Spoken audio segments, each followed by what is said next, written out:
গতকাল মামলা আরও গুরুত্বপূর্ণ হয়ে উঠেছিল যে এসএলএসটি 2016 বিচারপতি গতকালই বারবারই পর্যবেক্ষণে বলেছেন যে যারা যতজনই কালকের সওয়াল জবাব করেছেন সব পক্ষকে তিনি কিন্তু একই কথা বলেছেন যে যোগ্য অযোগ্য কি আলাদা করা সম্ভব, যোগ্য অযোগ্য আলাদা করা সম্ভব না হলে ঠিক বাংলা করলে যেটা আসে যে পুরো প্যানেলটা তাহলে উড়িয়ে দেওয়া হবে।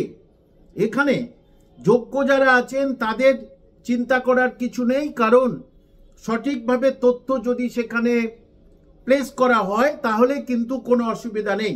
এবং সবাই সওয়াল জবাব করেছেন, কিন্তু মাননীয় বিকাশ রঞ্জন ভট্টাচার্য কিন্তু কোনো সওয়াল জবাব করেননি এবং তিনি কোনো জবাবও দেননি, কারণ তিনি সময় পাননি বা তাকে সময় দেওয়া হয়নি।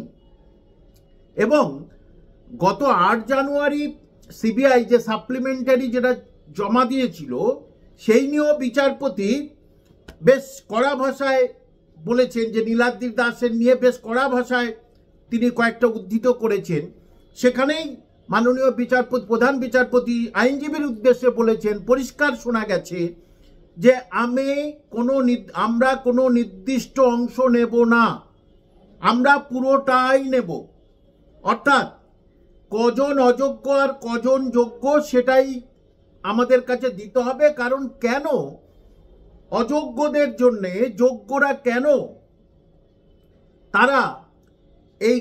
তারা হচ্ছে সাপারার হবে, এই কথাটা কিন্তু বারবারই বলেছেন মাননীয় বিচারপতি এবং তিনি প্রথম থেকেই কিন্তু এই কথাটা বলে আসছেন। সেখানে গ্রুপ সির যিনি অ্যাডভোকেট ছিলেন তিনিও একই কথা বলেছেন যে সংশ্লিষ্ট মামলায় গুরুতরভাবে তদন্ত হয়নি, তারপরে ওএমআর শিট পুরোটাই ওএমআর শিট নেই ইত্যাদি নানা রকম ধরনের কথা বলেছেন। সেখানেই প্রধান বিচারপতিকে বলতে শোনা গেছে যে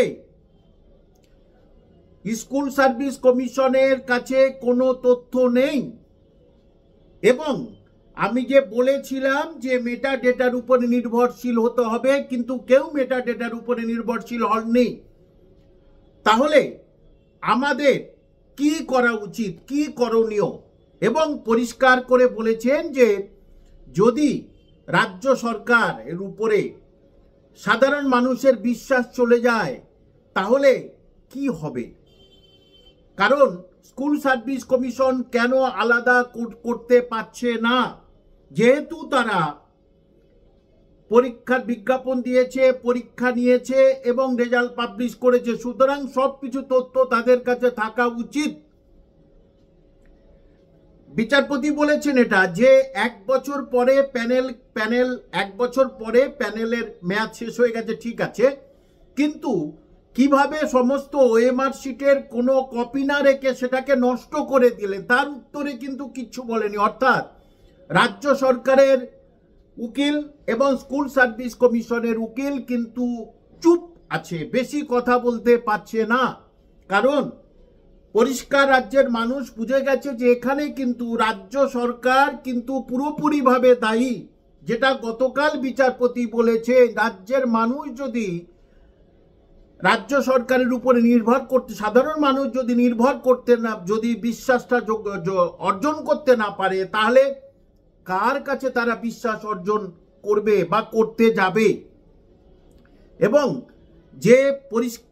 তিনি প্রথম থেকেই বলে আসছেন যে যদি যোগ্য অযোগ্য পৃথকীকরণ সম্ভব না হয় তাহলে কিন্তু কোর্টের কিছু করার নেই।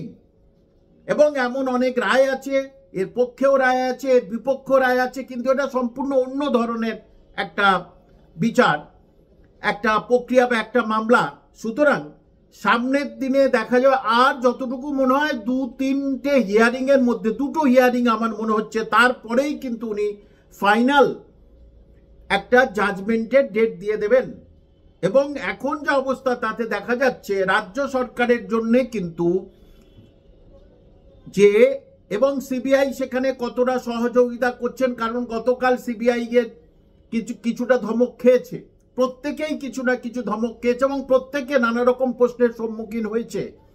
এবং এতেই আরো বেশি জটিলতা হয়েছে। গতকাল বলেছিলাম যোগ্যরা কিন্তু আরো বেশি তারা সমস্যার সম্মুখীন হতে চলেছে। তাই বলে এটাই চাচ্ছি না যে যোগ্য শিক্ষক শিক্ষিকার চাকরি চলে যাক, এটা কোনো দিনের জন্য যেন না হয়। কিন্তু ভারতীয় বিচার ব্যবস্থার প্রতি আস্থা আছে। এবারে দেখা যাক কি হয়। এবারে নতুন যারা উৎসাহী হয়ে বারবারই বিভিন্ন জায়গায় তারা বলছে, নতুন যারা 2016 পরে যারা পরীক্ষা দিতে পারছে না, তাদের উদ্দেশ্যে বলছি যে এই রায় মিটে গেলেই রাজ্য সরকার কিন্তু নতুন বিজ্ঞপ্তি দিতে বাধ্য থাকবে। কারণ 2026 পড়লেই কিন্তু ভোটের ডুগডুগি বেজে যাবে, অর্থাৎ 2025-এর পুজোর পর থেকে কিন্তু ভোটের ডুগডুগি বেজে যাবে। সুতরাং রাজ্য সরকার কিন্তু যেমন তড়িঘড়ি করছে সবকিছু, অন্যান্য পিএসসি মাদ্রাসা, ঠিক তেমনি স্কুল সার্ভিস কমিশনও তারা তড়িঘড়ি করবে, এটা অবশ্যই। এবং সবাই মিলে শান্ত থাকুন, দেখা যাক মাননীয় প্রধান বিচারপতি এবং তার সহকারী কি রায়